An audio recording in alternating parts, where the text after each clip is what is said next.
Utah Jazz kontra sa Los Angeles Clippers. Ito nga ang unang laro ng dalawang kupunan ngayong preseason. Kabang-abang nga sa ating mga Pinoy ang magiging unang laro ngayong season ng ating kababayan na si Jordan Clarkson. Noong nakaraang season nga ay nag-a-average si JC ng 20.8 points, 4 rebounds at 4.4 assists per game, shooting 44% from the field. Hindi nga nakapasok ang kanyang kupunan sa playoffs noong nakaraang season kung saan pang 12 lang sila sa standings na merong 37 wins at 45 losses. Sa simula ng quarter ay hindi nga nakasama sa first 5 si Jordan Clarkson. Naging back and forth nga ang opensa ng dalawang kupunan sa mga unang minuto ng quarter. Slam dunk nga kaagad para kay Kawhi Leonard. Habang sa Utah naman ay mainit agad sa opensa si Tucker. Sa kalagitnaan ng quarter ay si Paul George naman ang uminit para sa Clippers na meron agad 8 points with under 7 minutes remaining sa quarter. Pinasok na din si Jordan Clarkson sa laro.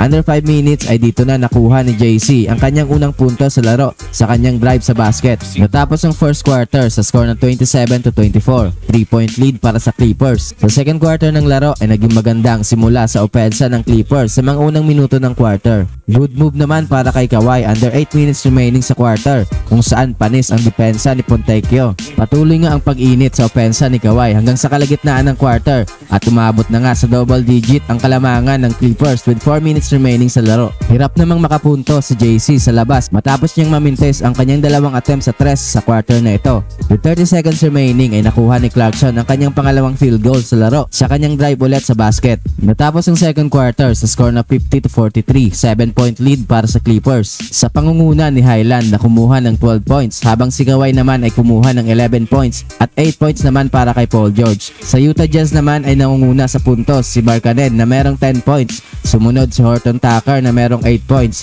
at si Jordan Clarkson naman ay kumuha ng 6 points. Yun lamang po para sa video ito. Huwag po nating kalimutang mag-like at subscribe sa ating channel.